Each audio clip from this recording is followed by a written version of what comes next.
Buenas tardes.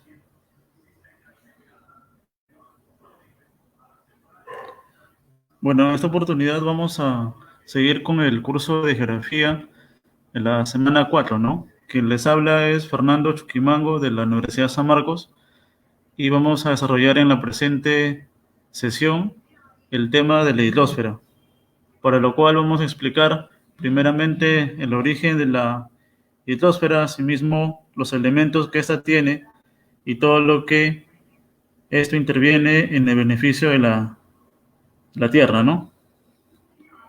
Entonces vamos a empezar a poder observar lo que vendría a ser el origen, ¿no? ¿A qué se debe el origen de la hidrosfera, ¿no? Ahora, el origen de la hidrosfera cabe indicar que tiene que ver con el ciclo del agua, ¿no? El ciclo del agua, como ustedes sabrán, en este caso, sabrán, es todo el proceso que sigue el agua para poder llegar desde la Tierra hacia la atmósfera, ¿no? Y de esta manera poder realizar el ciclo, ¿no? Como podemos observar en la imagen, podemos observar primero que el agua que se encuentra en los océanos, ríos y otros espacios que están acumulados dentro de las depresiones de la Tierra, estas aguas se evaporan por acción de la radiación solar, lo cual hace que el agua ascienda, ¿no? En forma de bolitas de vapor de agua a la atmósfera, en el cual estas se condensan y luego de un proceso interno de condensación precipitan, ¿no? En este caso, los tipos de precipitaciones hay de tipo sólido o también de tipo líquido, ¿no? Dependiendo del tamaño de la gota de la precipitación, pueden ser eh, líquidas como lluvia, en este caso escarcha, y sólidas como las conocemos como nieve, granizo, principalmente, ¿no? Entonces, estos llegan hasta la Tierra y una parte de ellas discurre, ¿no? Dentro de lo que vendrían a ser los ríos y arroyos del planeta. Y asimismo una parte del agua se infiltra, ¿no? Dentro de material que en este caso debe ser no muy poroso para que el agua se pueda sentar, ¿no? Entre estas dos capas y puede en este caso llegar a ser parte del agua subterránea, como también parte de los ríos que por ella discurren, ¿no? Entonces, una vez que el agua llega nuevamente a esta etapa, se completa el ciclo, ¿no? Con lo cual, cabe indicar que este ciclo es constante y permite la renovación del líquido de elemento en toda la Tierra, ¿no? Ahora, cabe indicar que el surgimiento de la hidrosfera permitió que la Tierra alcanzara estabilidad, generando condiciones para el surgimiento de la vida y de la atmósfera actual. El 94% de las aguas de la hidrosfera están en grandes depresiones terrestres, formando los océanos, pero no permanecen quietas, ¿no? Sino que se van renovando a través del ciclo del agua que mediante la evaporación va a dar a la atmósfera. De ahí se precipitan a la litosfera, donde discurren en forma de ríos hacia el mar, continuando con el ciclo, ¿no? Entonces, concluimos que la hidrosfera constituye toda la masa de agua que se encuentra en nuestro planeta, ¿no? Que ocupa las grandes depresiones de la corteza terrestre, ya sean ríos, océanos o lagos, ¿no? En la superficie continental de regiones polares y lugares montañosos de gran altitud está en forma sólida. En la troposfera se encuentra en estado gaseoso, determinando la humedad atmosférica. Entonces, la hidrosfera lo conforman las aguas continentales y oceánicas que se encuentran en constante circulación. ¿Qué es el ciclo del agua, no? Como ya habíamos adelantado en un principio, nuevamente ingresamos a esta parte del tema donde explicamos el ciclo del agua. De las masas oceánicas, el agua pasa por la atmósfera, ¿no? En forma de vapor, por acción de la radiación solar, donde pueden condensarse formando nubes y caer como lluvia. Los ríos y las corrientes subterráneas devuelven el agua al mar y entonces vuelve a repetir ese ciclo. Este ciclo se produce una serie de intercambios de humedad entre el continente, el océano y el aire. Simultáneamente el agua va pasando también por los estados líquido, sólido y gaseoso, ¿no? Según podemos observar el gráfico que se encuentra a la mano izquierda, podemos observar el proceso, ¿no?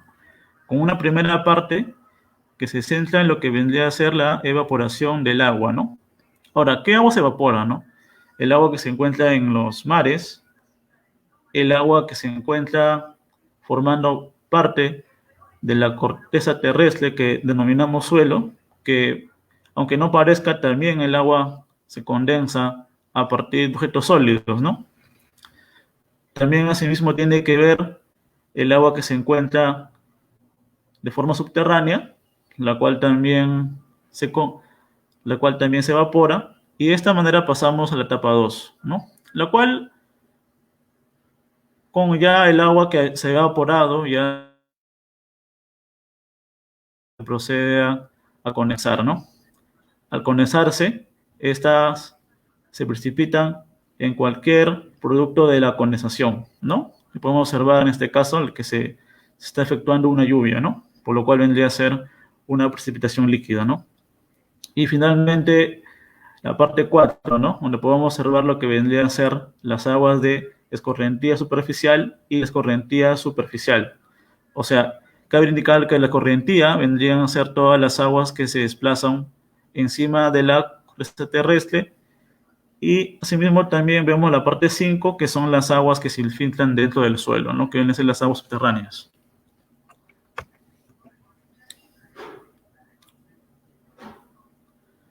Bien, entonces ahora entramos en lo que vendría a ser la división de la hidrosfera, ¿no? Para una primera parte tenemos lo que son aguas continentales.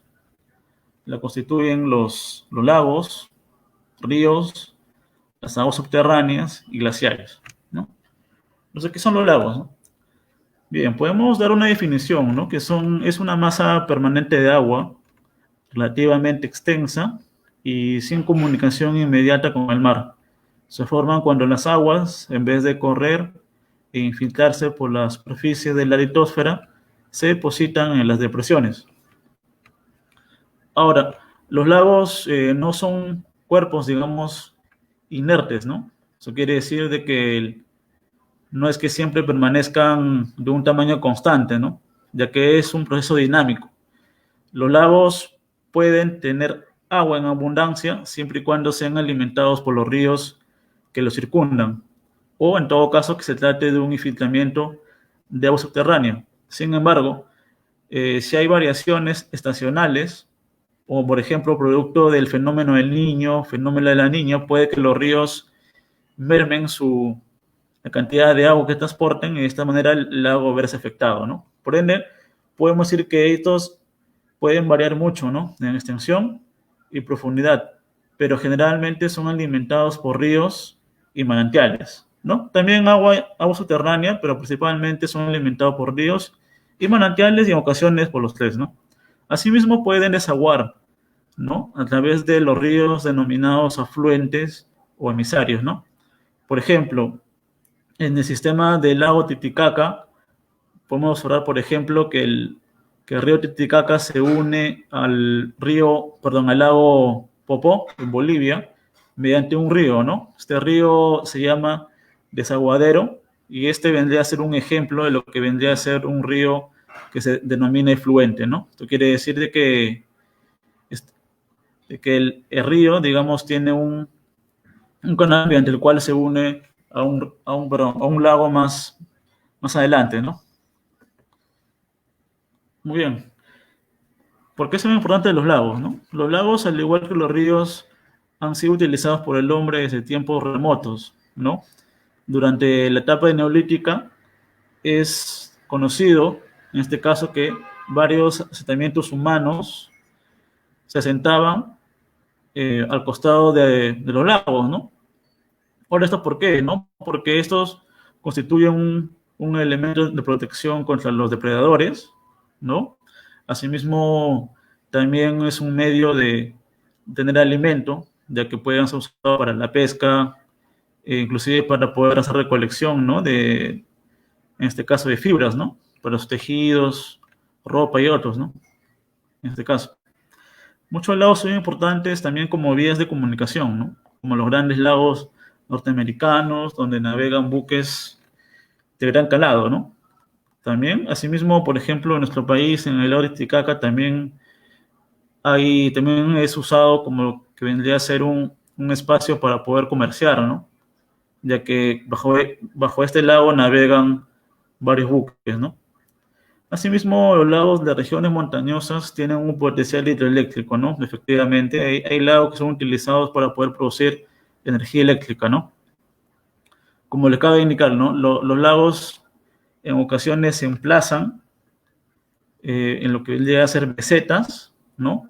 De lo cuales en ocasiones hay ríos, ¿no? O caídas de agua que descienden desde la parte alta del lago formando un río, ¿no? Estos acá pueden ser aprovechados para poder alimentar las turbinas, ¿no? Que generen electricidad en esta parte del país, ¿no? Ahora, también en muchas partes del mundo, los lagos son una forma importante de almacenamiento de agua, ¿no? De que regulan la circulación de las corrientes y suministran agua para el uso de los campos y ciudades. Muy bien, ahora pasemos lo que vendría a ser los glaciares, ¿no? Muy bien. Los glaciares son grandes acumulaciones de hielo, ¿no? En áreas de los continentes y también en áreas polares, ¿no? Bueno, en nuestro país, debido a su situación ubicado dentro de un área tropical, las nieves perpetuas, como así se denominan, no se encuentran, digamos, a una baja altitud, como sí ocurre, por ejemplo, en países europeos, ¿no? Donde al estar en una latitud templada o tendiendo a una latitud polar, digamos, presentan los glaciares inclusive hasta ras del agua, ¿no? Como sea, por ejemplo, en Noruega, en Suecia, donde los glaciares denominados fiordos, ¿no? Están al inicio y pegados, digamos, a la orilla de los mares, ¿no? Sin embargo, esto no ocurre en nuestro país, ¿no? ¿Debido a qué? Porque Perú se encuentra en una latitud tropical, ¿no? Entonces, las nieves perpetuas por el mismo calor solamente se sitúan por encima de los 5.000 metros, ¿no? Principalmente. Entonces, a partir de esa altitud, recién podemos encontrar nieve perpetua, ¿no? En los glaciares peruanos. Como ustedes sabrán, hay varios conocidos, ¿no? Por ejemplo, en este caso, la cadena de la Cordillera Blanca, ¿no? En el norte del país, ¿no? Está en Ancash. También podemos, por ejemplo, nombrar el Nevado de Yerupajá, por ejemplo.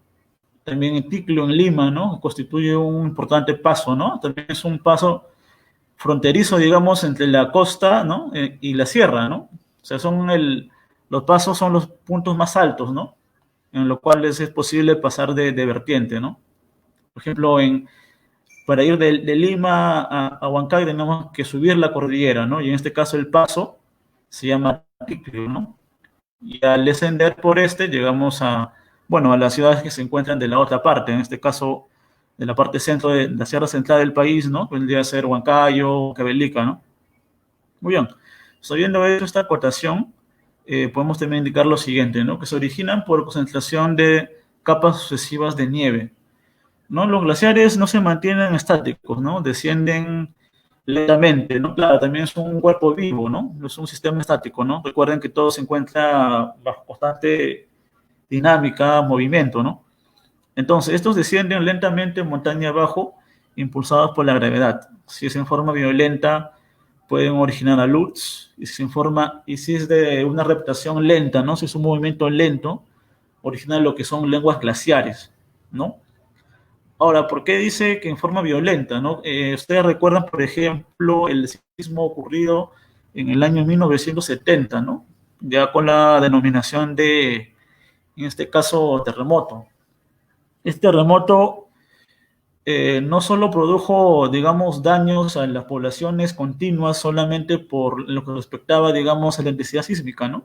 Sino también que tuvo que ver con el deslizamiento de una cornisa, ¿no? Del nevado principal de la Cordillera Blanca, ¿no? En este caso, el cual, al momento de ocurrir el terremoto, ¿no?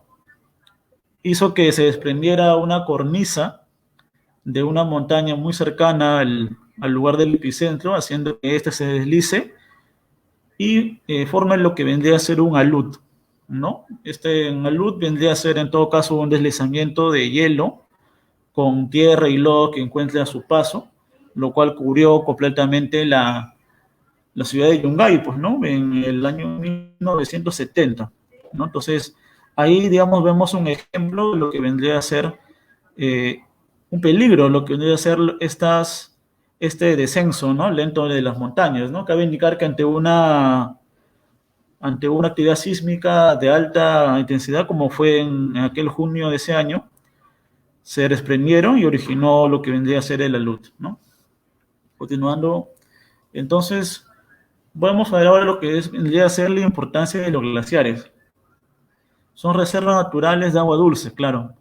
Cuando se ubican en áreas más pobladas, son fuente constante de líquido de elemento, ¿no? Que al fluir por ríos y ríos favorecen el desarrollo de la vida, ¿no? Efectivamente, ¿no? Claro, el agua de los glaciares siempre han sido reservas naturales de agua dulce, ¿no?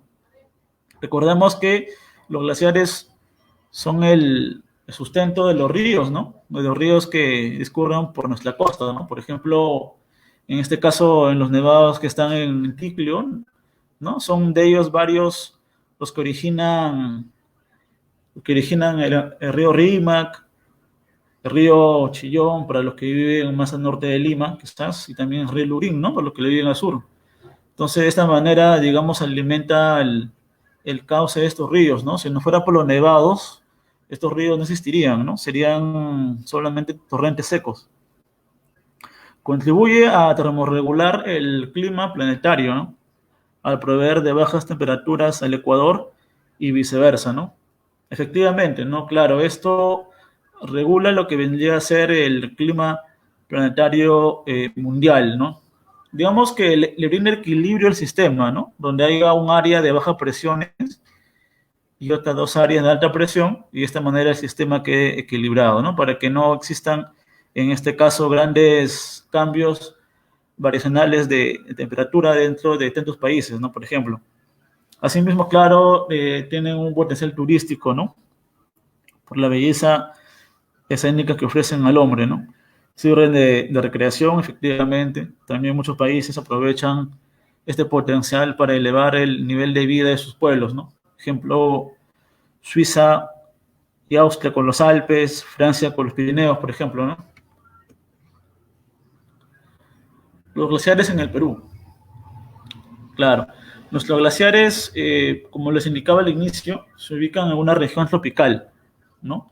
Lo cual es favorecido por la existencia de relieve andino, que con sus grandes altitudes compensa la baja latitud en la que se encuentra nuestro territorio, originando situaciones favorables para la formación y persistencia del hielo, ¿no? Con toda su secuela de fenómenos que son propios de las zonas circumpolares principalmente, ¿no?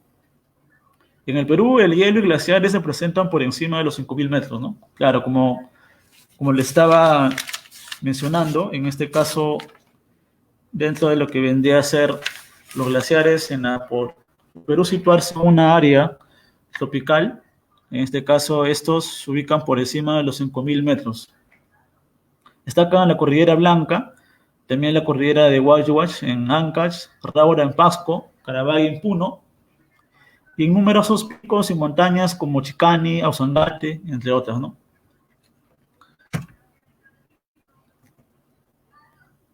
Muy bien.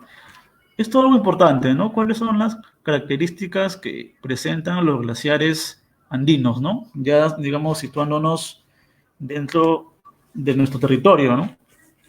Importante, ¿no? Puede ser pregunta tal vez de examen de admisión, por ejemplo, que tienen poco espesor, ¿no?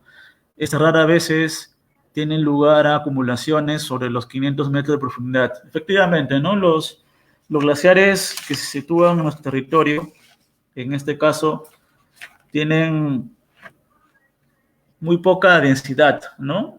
Son estos solamente superficiales debido a las variaciones de temperatura que existe bajo esta altitud de más de 5.000 metros, lo cual es al formarse, ¿no? Los copos de nieve se van asentando poco a poco, sin embargo, esto no constituye una capa, digamos, realmente gruesa como si la hay, por ejemplo, en los nevados de la Antártida o lo que están al Polo Norte, por ejemplo, que superan las docenas de metros de extensión, ¿no?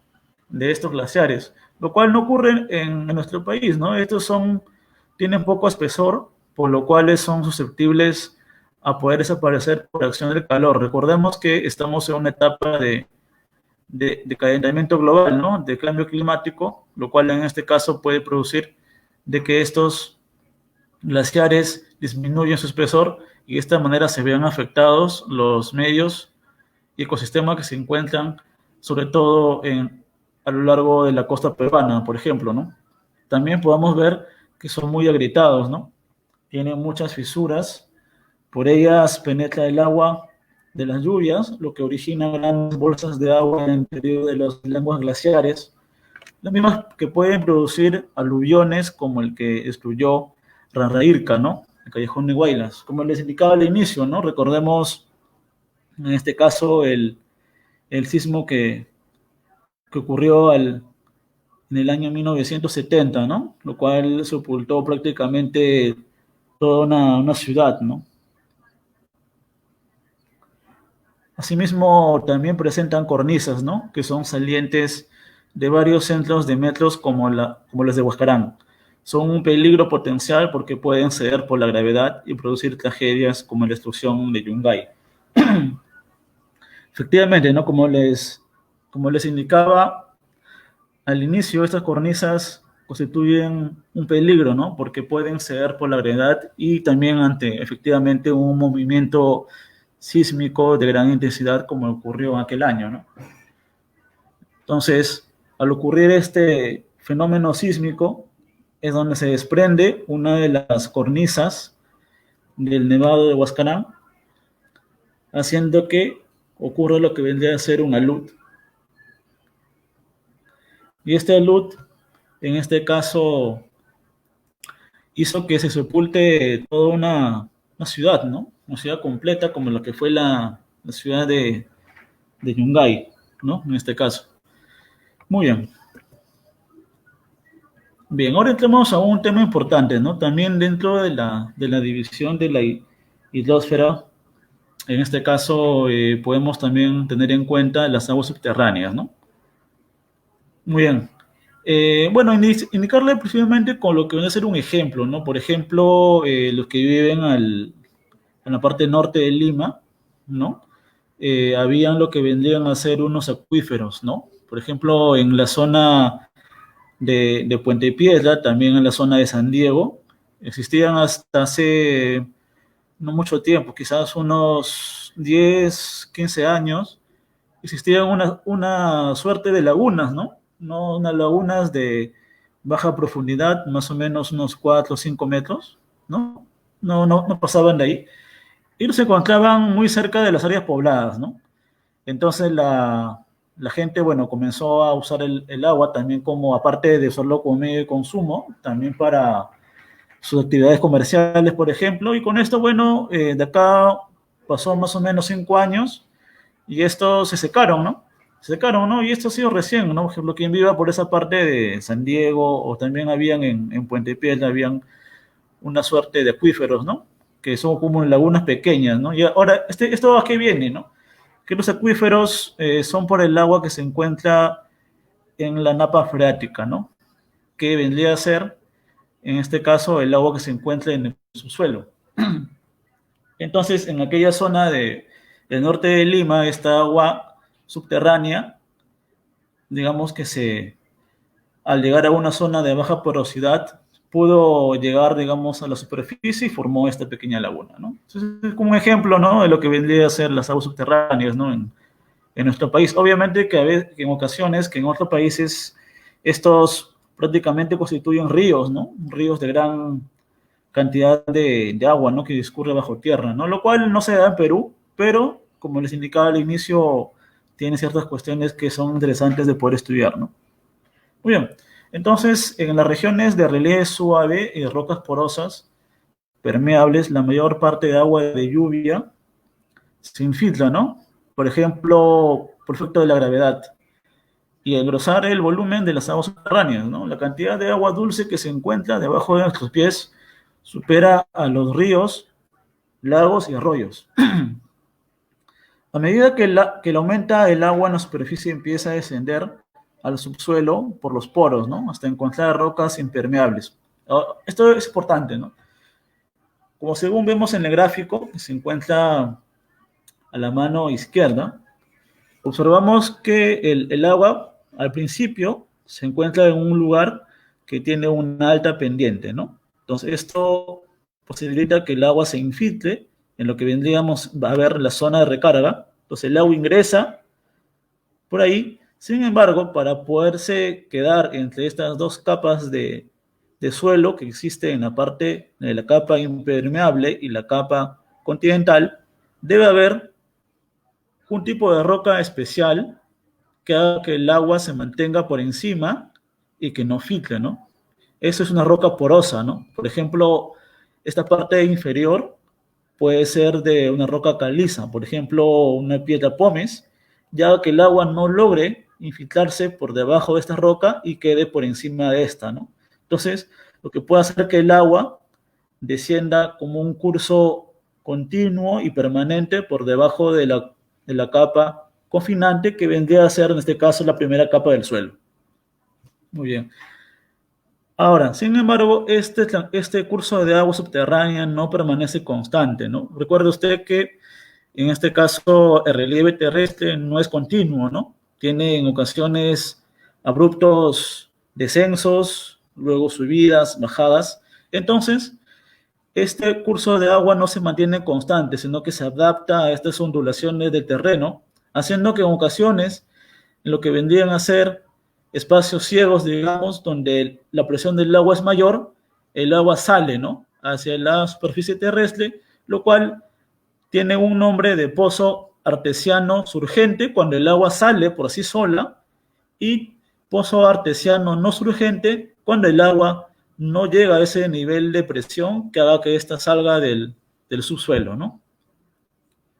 Asimismo, también podemos observar lo que vendrían a ser las capas de del cauce subterráneo en este caso, ¿no? Por ejemplo, la capa freática, que es casi la última capa antes de que el agua salga del subsuelo, ¿no?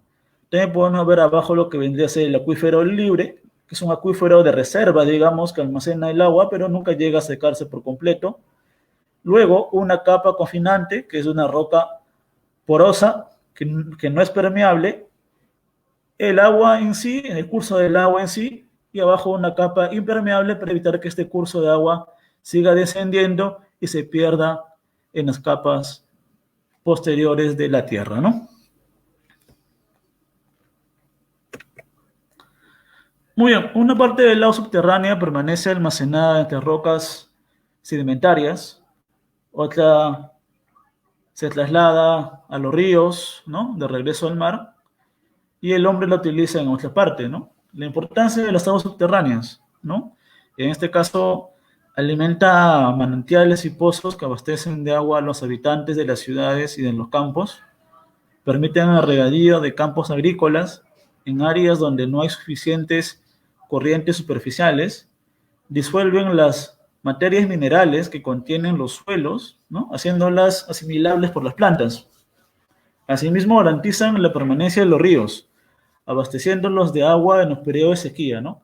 Por ejemplo, en nuestro país, ¿dónde es que hay mayor existencia de agua subterránea, ¿no? O donde la napa freática, digamos, tiene una mayor extensión. Por ejemplo, no muy lejos de Lima, ¿no? En el departamento de Ica, existen varios cursos subterráneos de agua que alimentan lo que vendrían a ser lagos, ¿no? Lagos o en todo caso, mejor dicho, lagunas, ¿no? Un espacio, unos espejos de agua que se encuentran muchas veces en las dunas del desierto de Ica, ¿no? Muchos de ustedes conocerán, por ejemplo, la laguna de la Huacachina, ¿no? Que es una de las más conocidas. Sin embargo, hay varias de estas diseminadas, digamos, en el amplio desierto de Ica, ¿no? Ahora, lo que vamos, ¿no? En este caso, esta laguna en la antigüedad era alimentada por la napa freática, ¿no?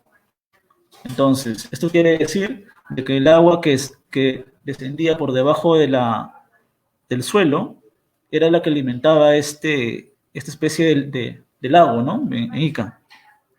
Sin embargo, llegó el momento en el cual esta napa freática, digamos, menguó su abastecimiento de agua debido a que la gente lo utilizaba en mayor parte para la agricultura, ¿no? Esto en poco tiempo hizo que el curso se secase y así la laguna Huacachina estuvo a punto de secarse, ¿no? Sin embargo, ahora se mantiene, digamos, en buen estado debido a que ya es llenada con agua potable que bombean desde Ica, ¿no?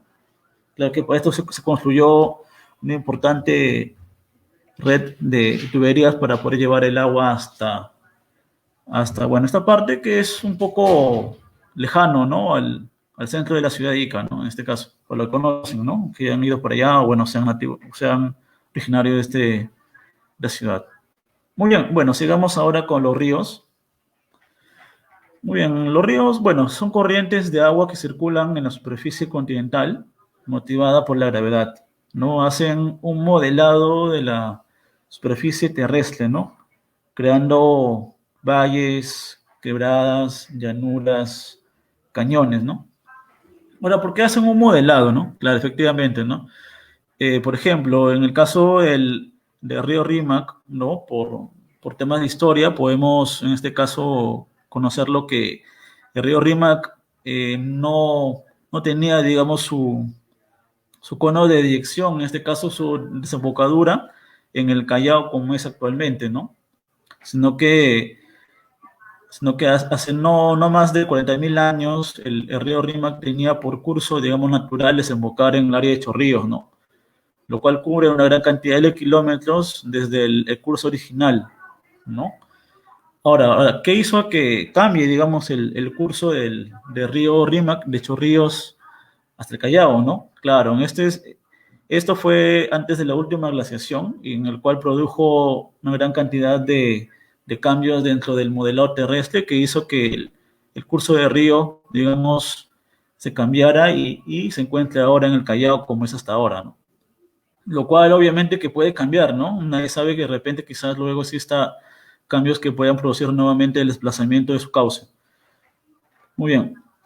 También como les indicaba, hace un modelado de la superficie terrestre creando valles, quebradas, llanuras, cañones y llevan al mar el exceso de las aguas superficiales, realizando así una función de drenaje, ¿no? El agua dulce de ríos y lagos solo representa un 1%, ¿no? Y agregamos que es una sustancia indispensable para la vida y recurso esencial de la civilización urbana e industrial. Claro, la importancia de los ríos. Para irrigar los campos cultivados, este uso fue desde los comienzos de la civilización, contribuyendo a la alimentación humana y animal. Claro, efectivamente los ríos siempre fueron utilizados desde los inicios de la historia, ¿no? Por ejemplo, en las grandes civilizaciones antiguas, ¿no? Como vendría a ser, por ejemplo, el antiguo Egipto, ¿no? El cual utilizaba aguas del río Nilo para irrigar sus grandes cultivos de maíz, no, perdón, en este caso bueno, de trigo, ¿no? Principalmente. También, por ejemplo, podemos también hacer relevancia, por ejemplo, la cultura de Mesopotamia, ¿no? Que al hacer uso de los ríos Rigris y Éufrates regaba una gran llanura aluvial muy fértil para ellos y lo cual contribuyó al ascenso de su civilización, ¿no? Ya luego pasamos, claro, a la etapa moderna, en el caso de los griegos, romanos, que también utilizaban sus ríos para poderse contribuir a su acceso a alimentación, ¿no? Y seguridad también, porque debido a que construían también lo que vendría a ser una defensa ribereña, ¿no? En este caso. También para generación de energía eléctrica, ¿no? Usando la energía que que lleva sus aguas, en especial si son torrentosas y caudalosas, ¿no? Claro, por ejemplo, esto podemos observarlo en las centrales hidroeléctricas, ¿no? Que sin ir muy lejos de Lima, por ejemplo, en la zona ya no nos afuera de Chosica, ¿no? Se encuentra la central de Huampaní, por ejemplo, ¿no? Central pequeña que aprovecha una caída de agua. En este caso, esta caída de agua no es, digamos, natural, sin embargo, pero tiene la misma noción, ¿no? Aprovechar una caída o un curso de agua desde una altura considerable puede hacer mover las turbinas del generador y así producir energía eléctrica. Como vías de comunicación, el transporte fluvial es mucho más barato que el transporte por tierra, ¿no? Ha contribuido a facilitar el establecimiento de grandes núcleos urbanos en los valles y deltas, ¿no? Claro, efectivamente, los ríos siempre han sido desde épocas tempranas un medio de transporte, ¿no? Hasta ahora inclusive lo es todavía, ¿no? Si consideramos, por ejemplo, que la mayor parte del tráfico que se da en las ciudades del oriente peruano, por ejemplo, en este caso Iquitos, Yurimaguas, Tarapoto, se dan utilizando los ríos, ¿no? Cabe indicar que hasta ahora no hay una carretera construida, ¿no? Construida en este caso, y con lo cual todavía no se puede llegar, digamos, por carretera hasta la ciudad de Ica, ¿no? Perdón, hasta la ciudad de Iquitos. Entonces se recurre a lo que vendrían a ser los ríos como lugares navegables y así poder efectuar esta comunicación, ¿no? Que es una cuenca hidrográfica, ¿no? Es el territorio en el cual un río recolecta sus aguas, ¿no? Toda cuenca hidrográfica está rodeada de elevaciones, lo que obliga a las aguas a desplazarse montañas abajo y reunirse en una corriente principal, ¿no? Ahora, esto de cuencas hidrográficas tiene que ver muchas veces con el río en sí, ¿no? En este caso, porque el río en sí le brinda el nombre a la cuenca, ¿no? Por ejemplo, tenemos una cuenca del río Rímac, una cuenca del río Chillón, del río Lurín, más al sur, por ejemplo, del río Ica, o también otra del río Camaná, ¿no? O sea que el río por el cual discurre, digamos, este sistema le brinda nombre a la cuenca, ¿no? Ahora, esta cuenca tiene varios elementos, ¿no? Podemos hablar, por ejemplo, en el gráfico, una cuenca muy similar a las que podemos encontrar en la ciudad de Lima, por ejemplo, ¿no? Podemos observar lo que vendría a ser en la parte de abajo, claro, el océano hasta donde escurre el río, los confuertes montañosos que existen a ambos lados y la depresión del medio por el cual el río discurre, ¿no? Entonces, y en la parte de arriba también podemos ver las nieves perpetuas, los cuales producen, en este caso, el río, para poder, ¿no? Para poder, en este caso, desarrollarnos, ¿no? Ahora, tiene en este caso lo que vendrían a ser cuatro partes, ¿no? Los elementos son los afluentes, que vendrían a ser los ríos tributarios, ¿no? Que alimentan de agua al río principal. Claro, por ejemplo, en el caso de río Rímac, ¿no? Para no ir muy lejos, tener un ejemplo sencillo, por ejemplo, tiene también afluentes, ¿no? En este caso, el río Santa Eulalia, ¿no? El cual alimenta al río Rímac, ¿no? En esta parte de Lima, ¿no? Del este de Lima. También asimismo tenemos lo que vendría a ser la divisoria de aguas, ¿no? Que son las zonas altas, cordilleras o montañas que dividen dos cuencas o vertientes. Claro, acá por ejemplo podemos observar que el río desciende en medio de dos cadenas montañosas, ¿no? Entonces, la línea que podemos observar en la parte de arriba constituye lo que vendría a ser la divisoria de aguas.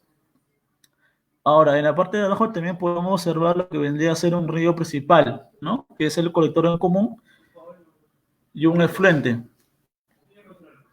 Y un efluente o emisario, que son los ríos que sacan aguas del sistema, pero que no las dejan dentro de la cuenca, ¿no? Entonces, como le acabo de indicar, por ejemplo, un efluente o un río emisario es ese río que, por ejemplo, une los lagos de Titicaca y asimismo el lago de Popó en Bolivia, ¿no? Desde el lago de Titicaca sale lo que vendría a ser un río efluente llamado el Desaguadero, el cual asimismo alimenta de aguas al lago Popó que se encuentra en Bolivia, ¿no? Muy bien, ahora veamos lo que son los elementos de un río. Claro, un río tiene, en este caso, varios elementos, ¿no? Podemos observar lo que vendría a ser un origen, un curso, un cauce y lecho, un caudal, un régimen y una desembocadura, ¿no?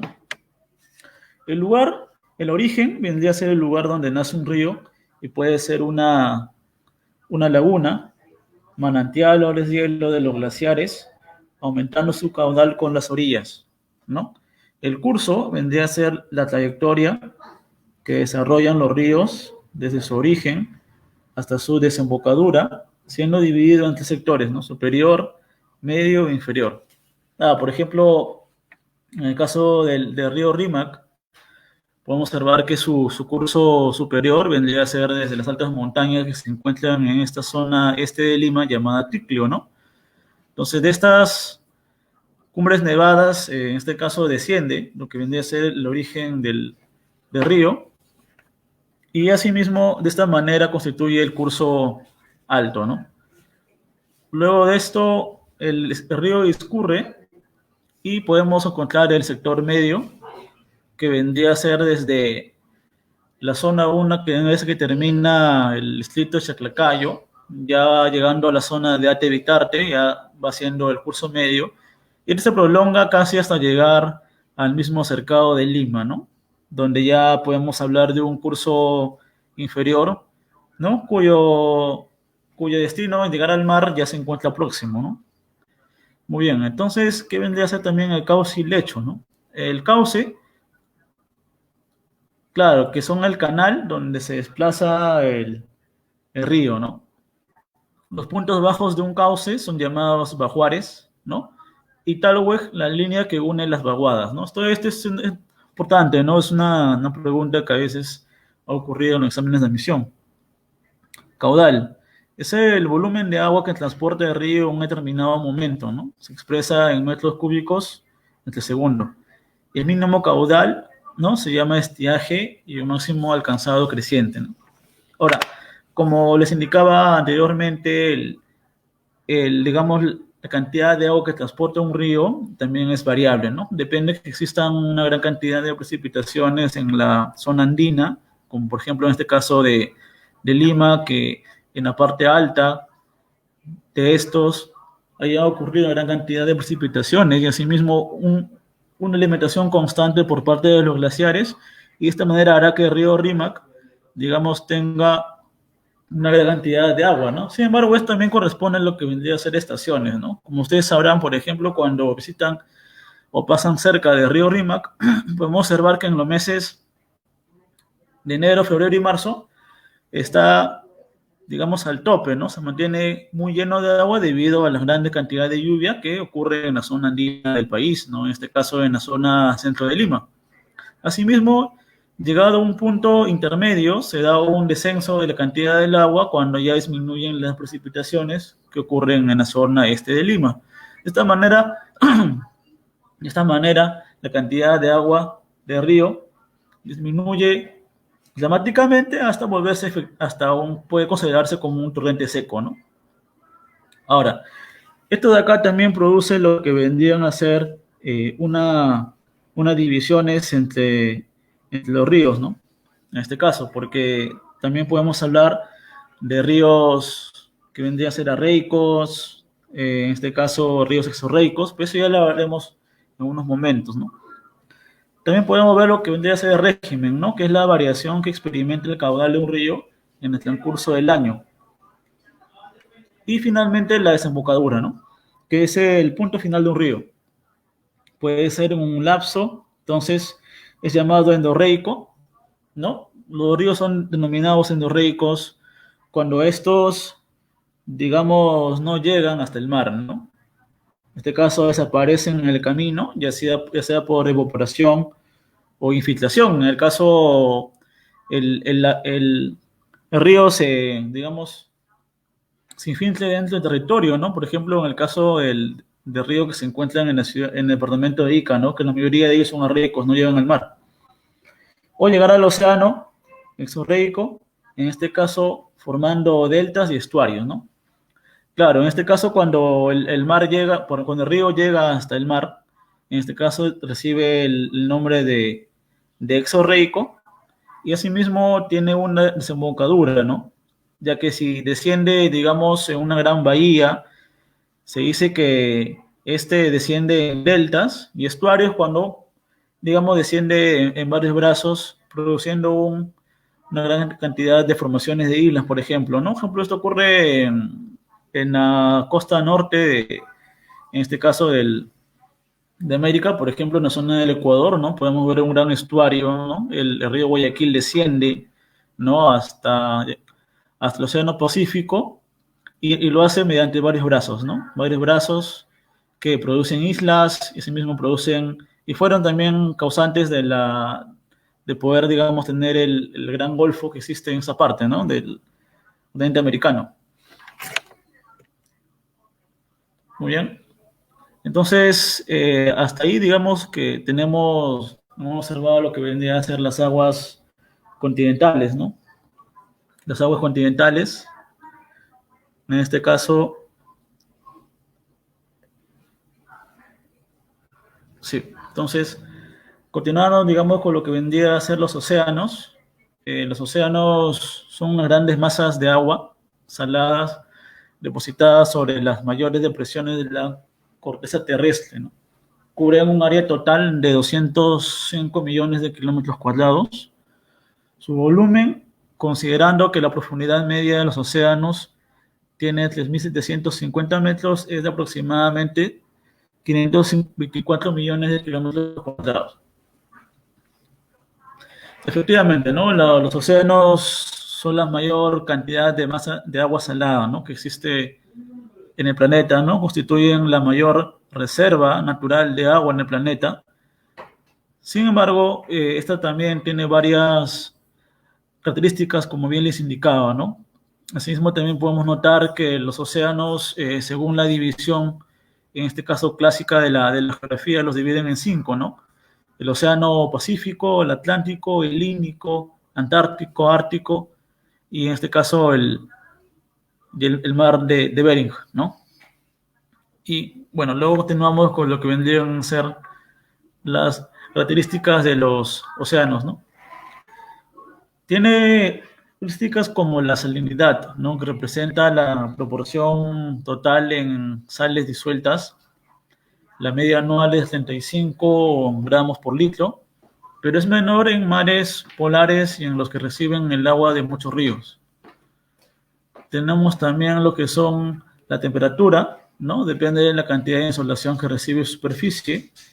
El promedio es de 4 grados y varía con la latitud y profundidad. Asimismo, tiene también lo que es una densidad, ¿no? Que depende de la salinidad y la temperatura.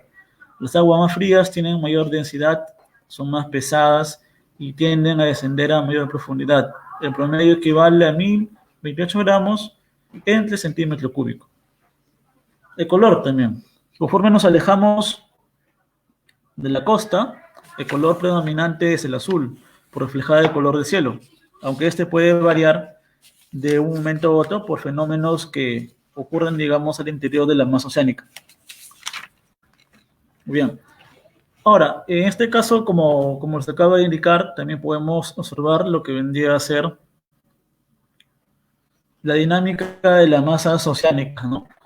En este caso es importante el poder establecer que el océano como un ser vivo, ¿no? El cual se encuentra en constante dinámica, movimiento, y asimismo esto se expresa de la siguiente manera, ¿no? Mediante lo que vendrían a ser formaciones como corrientes marinas, las olas, mareas, principalmente, ¿no?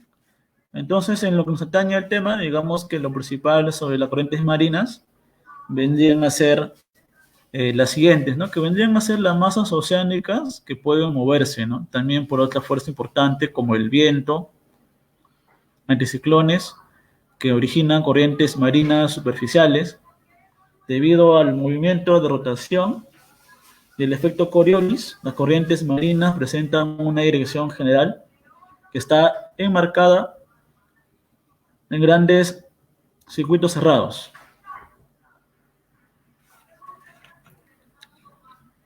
Muy bien, ahora tenemos lo que vendrían a ser las olas, ¿no?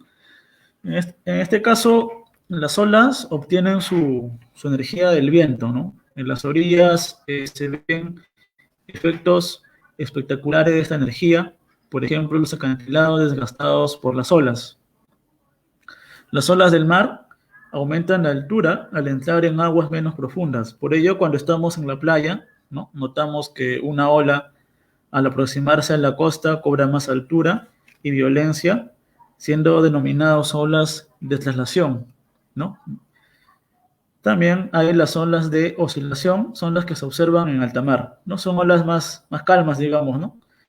La masa de agua no es transportada, la ola toma un movimiento de vaivén, de balanceo, porque alternativamente sube y baja, pero no avanza, ¿no? Entonces acá podemos observar lo que vendría a ser en la parte derecha, un esquema para poder observar cómo es que se produce una ola, ¿no? Entonces podemos observar, por ejemplo, el límite de la playa y asimismo lo que vendrían a ser el movimiento de la ola, ¿no? Como las olas de mar abierto con longitud de onda constante son olas calmadas. Las olas que se aproximan a la costa tocan el fondo, ¿no? La longitud de onda se acorta, ya son olas un poco más grandes, ¿no? Y asimismo van cambiando de camino hasta llegar a la costa y nuevamente retroceder, ¿no?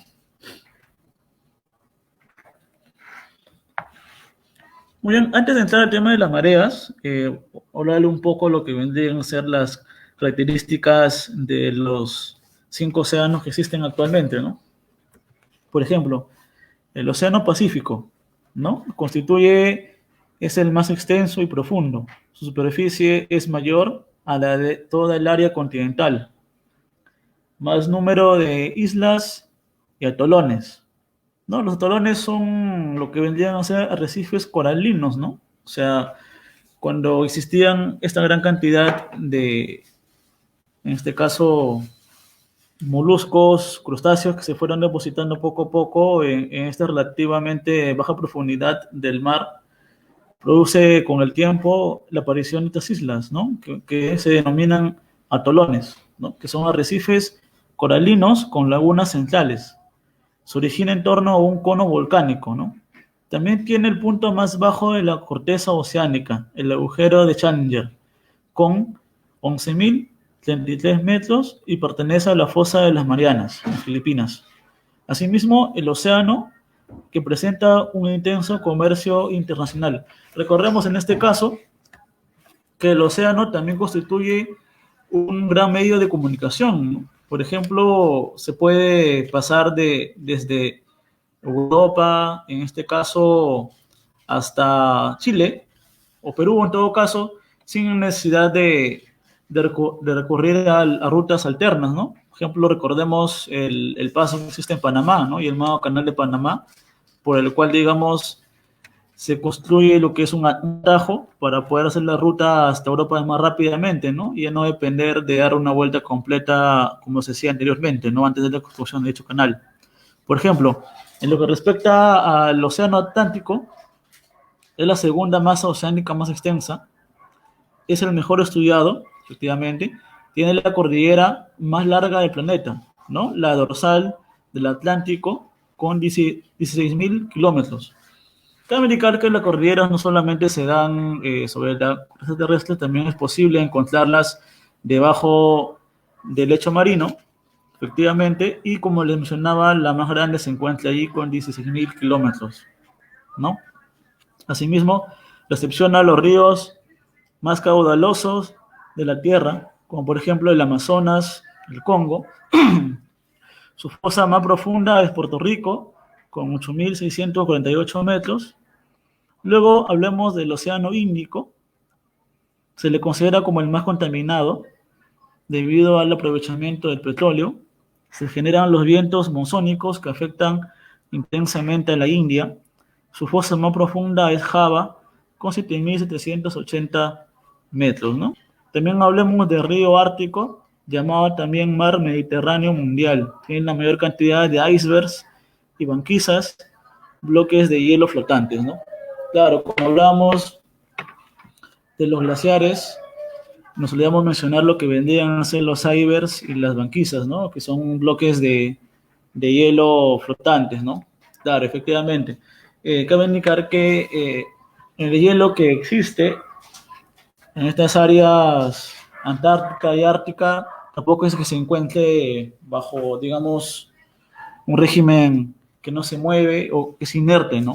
No, esto no ocurre porque siempre hay constantes desprendimientos de grandes cornisas y de capas de nieve de estos glaciares, ¿no? Entonces, estos, al llegar al contacto con el agua, no se descongelan de inmediato, sino que al estar en una temperatura constante, se movilizan a través de las olas y asimismo pueden llegar inclusive hasta la costa sudamericana, ¿no? Como por ejemplo ocurrió hasta hace pocos años cuando se acercó un iceberg hasta la parte meridional de Chile y Argentina, por ejemplo, ¿no? Hasta hace pocos años. Eso vendrían a ser lo que vendrían a ser los icebergs y las banquisas, que son los bloques de hielo flotante, ¿no? Océano Antártico, ¿no? Es el más pequeño y menos contaminado. Tienen los icebergs más grandes del mundo y también presenta una gran cantidad de krill, ¿no? ¿Qué es el krill, no? El krill vendría a ser un crustáceo. Es un crustáceo como, por ejemplo, un camarón, un langostino, de un tamaño menor, digamos, y estos se encuentran en una gran cantidad, ¿no? Por bolsones, ¿no? De miles y miles de metros cúbicos de krill que se encuentran nadando libremente en esta parte del Océano Pacífico, por ejemplo, ¿no? Este krill tiene la particularidad de tener una gran cantidad de proteínas, ¿no?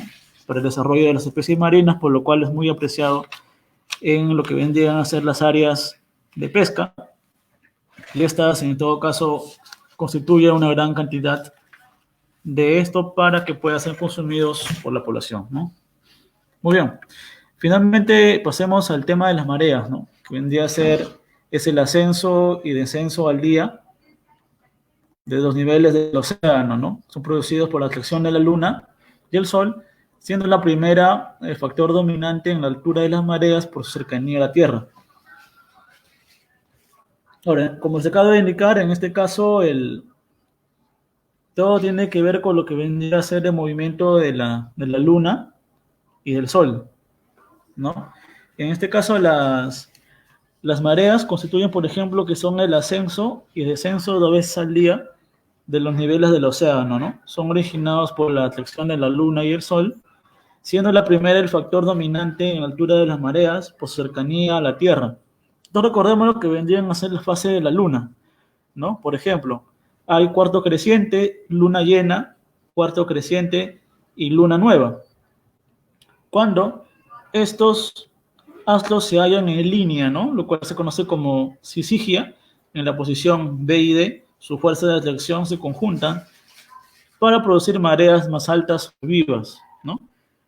Por el contrario, cuando el Sol y la Luna se encuentran en un ángulo recto, A y C, sus fuerzas de atracción actúan en dirección diferentes, lo que da como resultado menor movimiento de las mareas más bajas o muertas. Es decir, la amplitud de las mareas es grande entre el pleamar, máximo nivel alcanzado por el mar, y la baja mar, ¿no? Entonces, eso vendría a ser lo que estábamos tratando hasta el tema del día de hoy de hidrosfera, ¿no? Y asimismo se les ha encargado una práctica para que puedan desarrollarla conforme a las preguntas que se les está indicando en la práctica, ¿no? Ahora, por ejemplo, algunos datos que le podemos dar en lo que vendrían a ser, por ejemplo, los lagos del mundo, ¿no? Entonces, en lo que vendrían a ser en áreas ocupadas, por ejemplo, el mar Caspio tiene una longitud de 440.000 kilómetros cuadrados, ¿no? Que está en Rusia e Irán. El lago superior, ¿no? Que está entre Estados Unidos y Canadá, con 82.500 kilómetros cuadrados. El lago Victoria, en África Oriental, con 67.000 kilómetros cuadrados. El mar de Aral en Rusia, con 66.000 kilómetros cuadrados. El lago Ladoga en Rusia Europea, 17.700 kilómetros cuadrados. El Maracaibo en Venezuela, con 13.800. Titicaca en Bolivia y Perú con 8.300 y Nicaragua en el país homónimo con 7.125 kilómetros cuadrados, ¿no?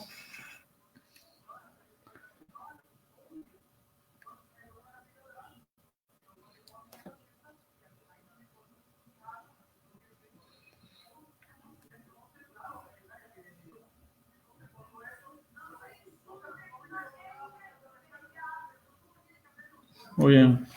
Entonces, de esa manera habríamos culminado la sesión de hoy, ¿no? Que trataba el tema de la hidrosfera terrestre, ¿no? Pues esperemos que puedan desarrollar la práctica que se les ha pasado para que de esa manera puedan desarrollarla. Si tienen alguna consulta, me la van a saber en sus comentarios, ¿no?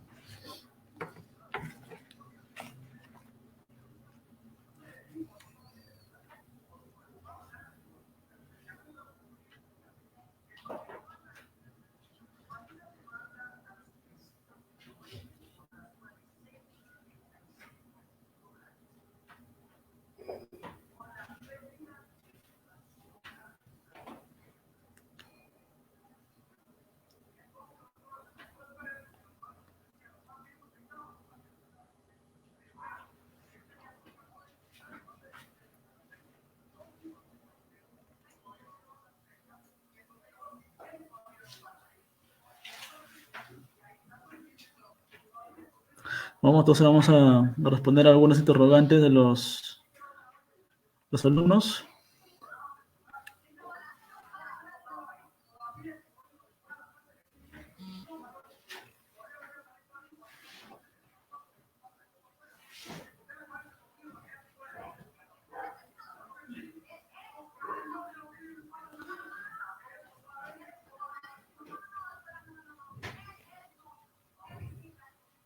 Bien, entonces ahora vamos a pasar a desarrollar las preguntas que se han dejado propuestos, ¿no?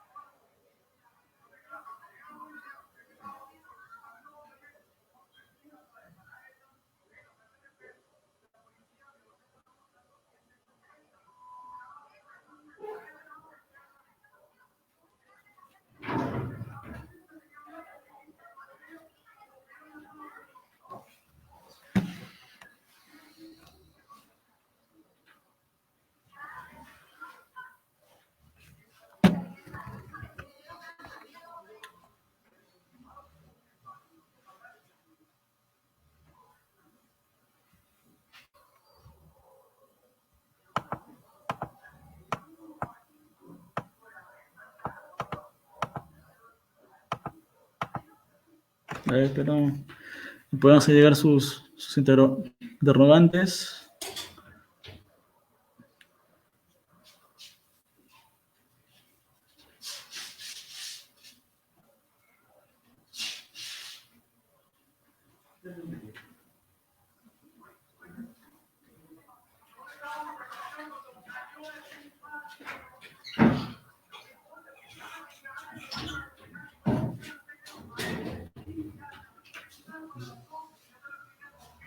Sí, espero estén desarrollando las preguntas que se dejó.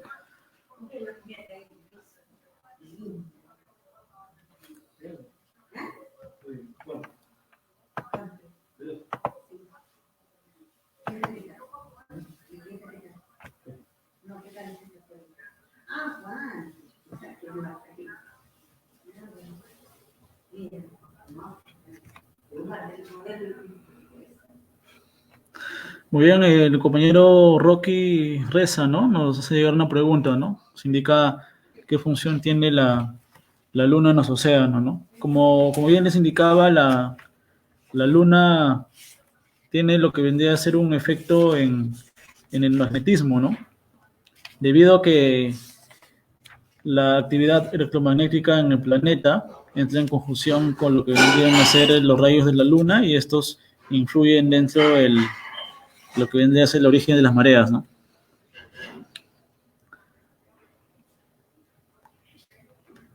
¿Mató de una vez?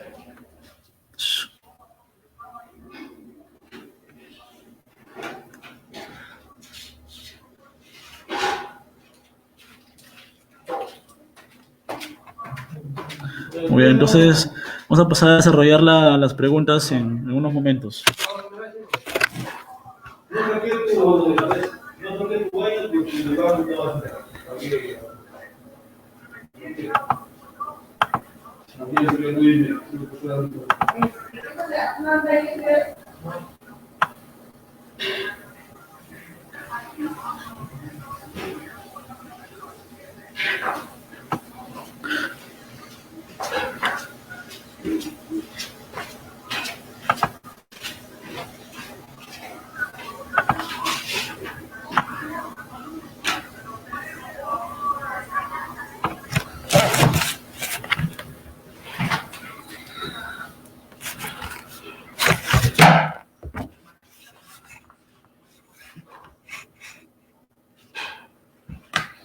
Bien, entonces, lo que vendrían a ser las preguntas, vamos a desarrollar las que han sido propuestas para que de esta manera tengan noción de todo lo que hemos estado trabajando en la clase, ¿no?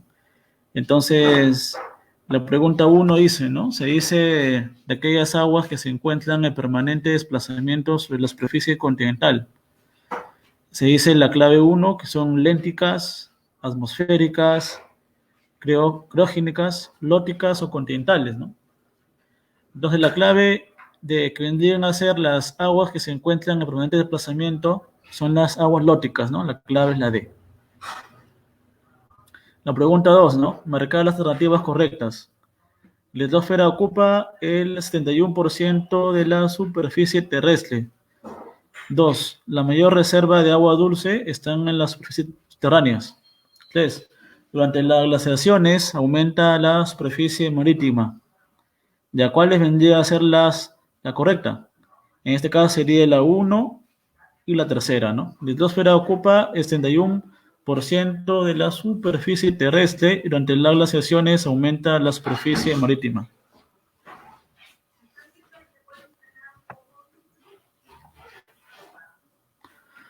La pregunta 3. Baña las costas norte de Europa, Asia y América y se caracteriza por la presencia de icebergs, ¿no? Entonces, la pregunta 3, las alternativas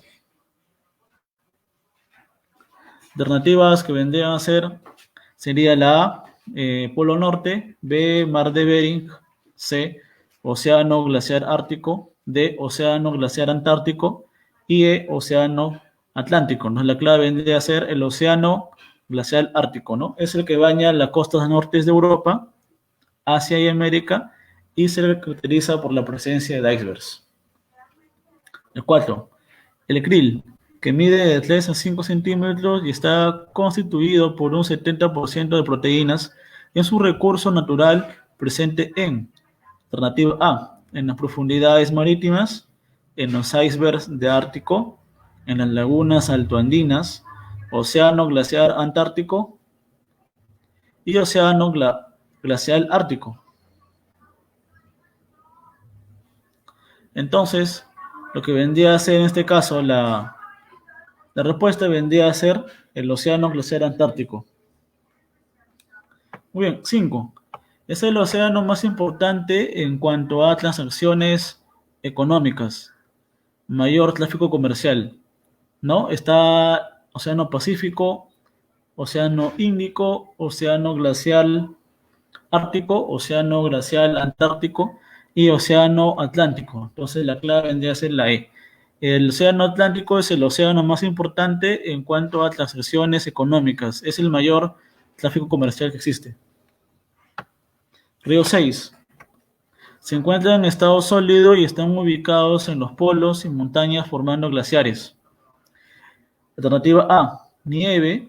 Alternativa B, lenticas. C, pluviales. D, criogénicas. E, fráticas. La clave es la D. Las aguas criogénicas se encuentran en estado sólido y están ubicadas en los polos y montañas formando glaciares. 7. Con respecto al Océano Pacífico, señale lo incorrecto. Tiene mayor superficie que todos los continentes juntos. B. Es el más voluminoso. C. Relieve submarino muy accidentado. D. Aquí desembocan los ríos más grandes del mundo. E. Tiene la fosa más profunda. Marianas, 11.000 a 33 metros. La clave vendría a ser la D, ¿no? Aquí desembocan los ríos más grandes del mundo. 8. Hace referencia a la distancia comprendida entre el lugar de origen y la desembocadura del río. A. Talweg. B. Cauce. C. Curso. D. Régimen. E. Caudal, ¿no? Entonces la clave vendría a ser la letra C, curso, ¿no? El curso es la distancia comprendida entre el lugar de origen y la desembocadura del río. 9. Cuando el caudal de un río no varía significativamente, se dice que A. A de avión son navegables, B de barcos son estables, C de caza son regulares, D de dado son regulares y de elefantes son comerciales. Pues la clave vendría a ser la letra C, son regulares, ¿no? Los ríos regulares son aquellos que tienen un caudal que no varía significativamente. Por ejemplo, en el Perú, ¿cuáles son regulares? Hablemos del río Amazonas, ¿no? Este río no presenta un estiaje considerable como si sucede, por ejemplo, en el caso de los ríos que escurren por la costa peruana y tiene un caudal constante.